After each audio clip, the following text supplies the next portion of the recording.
Look, end of the day, I'm just, at least this was leaps and bounds better than old, and I'm just glad that that's at least what we're faced with today. We were called and are united by a common vision, which has now become a command that we cannot ignore. The four of us are here to prevent the apocalypse. Your family has been chosen to make a horrible decision. If you fail to choose, the world will end.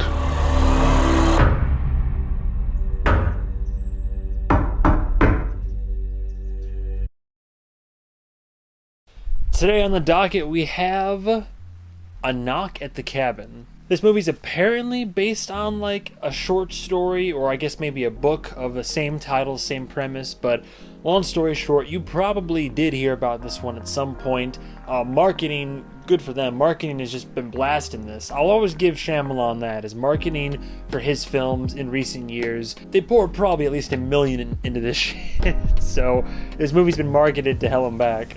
But yeah, A Knock at the Cabin is the newest film by the critically acclaimed and honestly controversial director M. Night Shyamalan. If you think the name is familiar, if you're like, do I know this guy, do I not? You know, he's been making movies consistently since, I think, even before I was born. But in terms of movies he's made that have been really good, that I like and all that, there've been a few for sure. We all remember him for like one of his breakouts of The Sixth Sense, which I think, I mean, granted, it's been a minute since I've watched it, but from what I recall when I watched it, I really enjoyed it. Or others that were favorites of mine, like Signs. I really enjoyed Signs. A lot of people, hit or miss, but people really love Unbreakable. Then The Village is another, like, that's a good one. At least I think a decent one. And you know what? I enjoyed Split. Say what you will about what ends up being Glass, but I enjoyed Split. But of course, he has made some stinkers. And I mean, we're talking like Irredeemable. We're talking movies that just didn't quite hit the mark, you know? Like, they're not all good. I mean, I enjoyed Devil all right. Like, I had a fun time with Devil, but I can admit that Devil wasn't a fantastic film. Look, Avatar, we pretend doesn't exist, but my god, the last film of Shyamalan's that I reviewed on my channel, maybe if I got drunk and watched it again, I'd have a fun time, but I really did not enjoy it. I almost hated Old. I thought Old was so bad. But here we are. Trailers for this, promising. The cast behind this, promising. So I saw the concept, which exists, which the whole thing is like this couple, which by the way, two guys and their adopted daughter, vacationing in a cabin in the woods somewhere. For one, love the representation, and that's solid, you know, creepy cabin in the woods, isolated. All of a sudden, four randos, led by Dave Bautista of all people, show up and they're like, we have an impossible ask of you. Like, one of you has to die. And it has to be one of you that does the killing. And if one of you doesn't die, then the apocalypse is going to happen. And then the question, of course, is for the audience and all that, as well as our characters, like, is that true? Are they are they crazy, fanatical cult people? What is going to go on? And the movie ensues from there. The cast, funny enough, there's faces that like we don't see a whole lot these days, and there's some faces that I have seen that I'm glad to see come back. I think that Shyamalan or whoever took care of casting for this one made some good choices. I will say, before I get too far into it, Dave Bautista, bravo. I love how this man, and I've heard as much in interviews he's given, he stopped being a wrestler and he wanted to be an actor, not just for the fame and glory, but for the love and the craft of it. And the more that I've watched him and as I've seen him show up in more and more films, this is definitely one of his more serious roles, and I think he's a great actor. He's killing the game. I think he adds so much to this in terms of his character, even with the stature. Like, I don't feel like he's being typecast as much as he used to be anyway. So I love to see more of what he's doing. Of course, you got Jonathan Groff, and then even Jonathan Groff, he's great, of course. I'm glad I get to see a Rupert Grint in something again. Everybody's like, that's Ron from Harry Potter. And it's like, yeah, it is, but he's also an actor. But to be fair, the whole cast, little girl included, unlike Old, this cast does a great job. They sell their performances. There's some surprisingly emotional scenes from them, but pleasantly surprising. You know, it was all well acted. Overall, I think this is a good story to adapt to a film. I have never read the book, but I liked the premise. The trailer sold me. I was interested in the story. And of course, Shyamalan has a history in most of his films of having some big twist one way or another. I don't know if he still advertises himself as a director who has twists in his films, but his films typically are not straightforward. They have like either one big plot twist towards the end,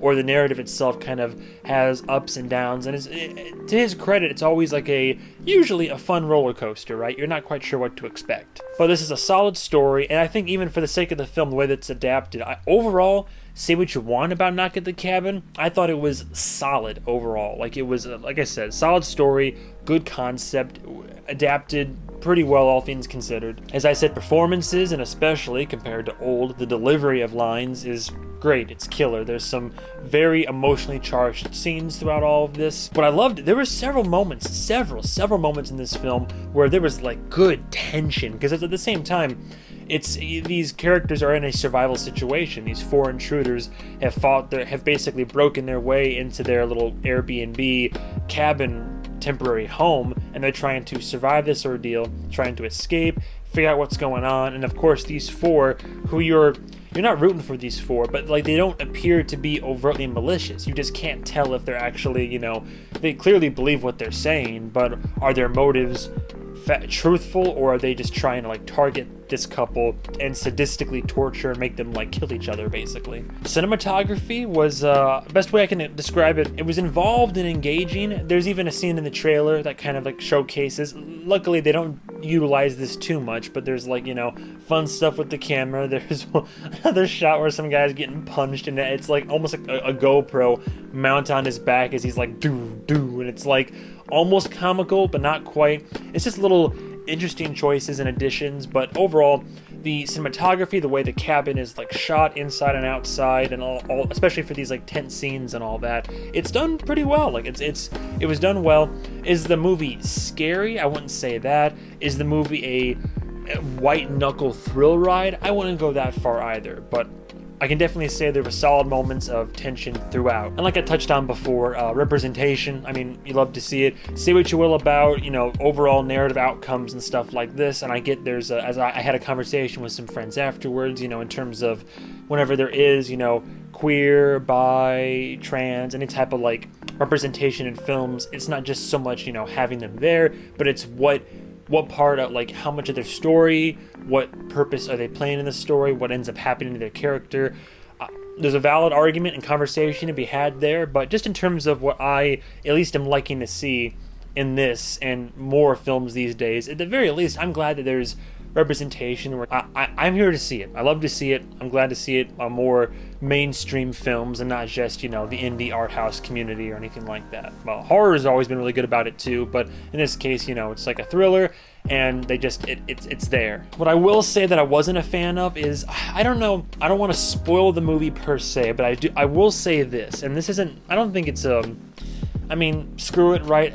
This wasn't a masterpiece, and I don't want to say, oh, you have to go in as blind as possible. You're kind of going in, kind of knowing what to expect, and if you can extrapolate from the narrative that the trailer, glean what you can from the trailer, you can kind of put two and two together in terms of all this. But I will say, I was almost expecting a bigger plot twist.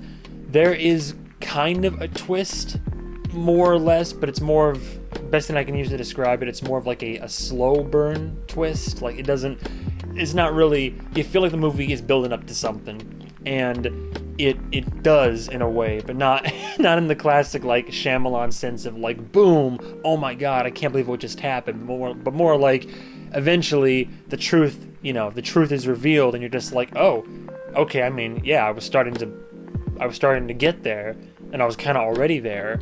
But now you're just saying, yeah, we actually are there now. Again, I'm being purposefully vague, but I was hoping for something like bigger, some like bigger narrative twist or change, and I just feel like I was edged. And normally, like being edged. In this case, not as much. Then you have dialogue and you have the characters. And look, the characters were interesting, and it was interesting whenever we got to learn more about them, either through flashbacks or through exposition. And again, had a conversation with the amigos after the film was over, and a valid point was raised, because I was starting to think about it. I'm like, well, say what you want about all of his filmography, but I feel like Shyamalan at the very least has good creative ideas. They're, fairly unique, they make for an interesting story, or at the very least an interesting premise. And somebody else I knew countered and said, yes, he has interesting ideas, but what it comes down to is execution and often writing. And I think that's why you can kind of tell in a movie like this, he was one of the co-writers, right? And we kind of discussed, like, it feels like there's people that are trying to pull these ideas out of his head and trying to get pen to paper, and he's just so about what happens and about the overall, like, the story and the key moments and what he wants to have happen, but he gets just kind of carried away, and sometimes the writing falls by the wayside. He's no Tarantino. Shyamalan doesn't do great dialogue, but in this movie, it's a mix of both, right? It's mostly good dialogue, but there's still some scenes where the writing is a bit just not quite. You're like, I don't know if people talk like that. Just some fallacies here and there, falters here and there, but then it comes back and you have a good scene, and then you have kind of a weird moment or a weird scene, and it just kind of goes back and forth. But it's not consistently good or consistently bad. When I went to go see this, I had a group of damn near, I think, 10 people, or there were like about 10 or 11 of us all together, and it was almost split down the middle. Half of us enjoyed it. Like, I had a good time with A Knock at the Cabin. Half of us I don't know if hate is the right word, but half of us didn't like it. That's for damn sure. I found myself, oddly enough, defending this film after I had seen it. Is it Shyamalan's best? No. Is it going to be like one of the best films of 2023? No, like, definitely not. But all things considered, and maybe I'm biased because I'm coming off of that, how much I disliked Old, and I'm just glad it was better than Old. Maybe that's kind of the headspace that I'm in, but trying to be fair in terms of, like, quality of a film, I think it's definitely above average. My entertainment factor, I enjoyed it, and up until the end, when I realized that the movie wasn't going to give me as much of what I wanted it to give me, and that's kind of where I felt let down, disappointed, and all that. There's some great moments. I love moments of tension, or genuine, like, me being like, oh shit, how's this about to play out? Like, as I'm just kind of like tensing up, holding my breath, and hoping for the best for our characters. Our main characters, likable.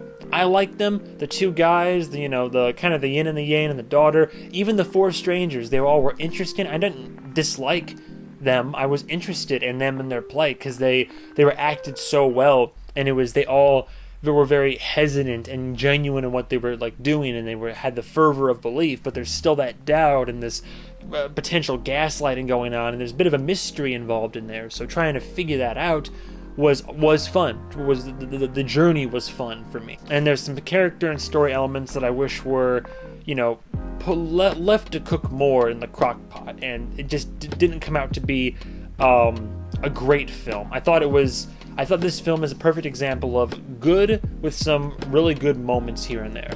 But all things considered, I would give A Knock at the Cabin a high 3 out of 5 for sure. A high 3 out of 5. I would consider it above average. And like I said, it's not gonna go down in history as one of Shyamalan's best. Definitely won't go down in history as one of his worst. Should you see it in theaters? Sure, it could be a fun time if you have similar taste to me, if you like thrillers like this. If you're a fan of Shyamalan, which overall I'd say that, for better or for worse, I'm always here for it. I'm a fan of his works, and I always like to see what he's gonna do next. Maybe go see it. Definitely give it a watch and stream it whenever it becomes available to stream. To me, it was a good time. People in general will probably disagree, but I had a good time. But that's all the time I got for today. That was my take on A Knock at the Cabin. 2023 is really starting to ramp up into the more and more movies coming out down the pipeline. I've been a little bit on the slower side, but hopefully I'm going to play catch up and get back to a good pace pretty soon. But anyway, thank you guys and gals so much for watching. Stay tuned for the next episode of whatever movie I review. And goodbye, travelers.